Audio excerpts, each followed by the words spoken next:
Hello, வணக்கம்.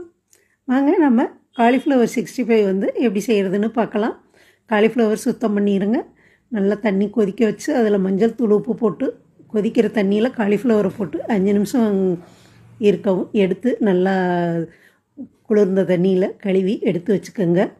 2 spoon cornflour மாவு, 2 spoon அரிசி மாவு, 2 ஸ்பூன் மைதா, 1 ஸ்பூன் இஞ்சி பூண்டு பேஸ்ட்டு, 1 ஸ்பூன் தனி மிளகாய்த்தூள், 1/2 ஸ்பூன் சீரகத்தூள், 1/4 ஸ்பூன் மஞ்சள் தூள், தேவையான உப்பு, ஒரு மூடி லெமன் பிழிஞ்சு அதுலேயே அந்த காலிஃப்ளவர் அலசி எடுத்து அந்த ஈரமே சரியாக போகுங்க. இதை நல்லா பெசறிட்டு ஒரு அரை மணி நேரம் ஊற வச்சு எண்ணெயில் பொரித்து எடுத்துட்டு லாஸ்ட்டாக கருவேப்பிலையும் பொரித்து எடுத்து, ஏன்னா சூப்பரான காலிஃப்ளவர் 65 அருமையான டேஸ்ட்டோட மொறுமொறுன்னு ரெடியாகிருங்க.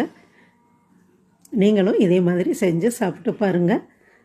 நல்லா மொறுமொறுன்னு இருக்குங்க. பாருங்கள், நான் ஃபுல்லாக வறுத்துட்டு காமிக்கிறேன். பாருங்கள், சூப்பராக ரெடி ஆயிடுச்சு. நன்றி, வணக்கம்.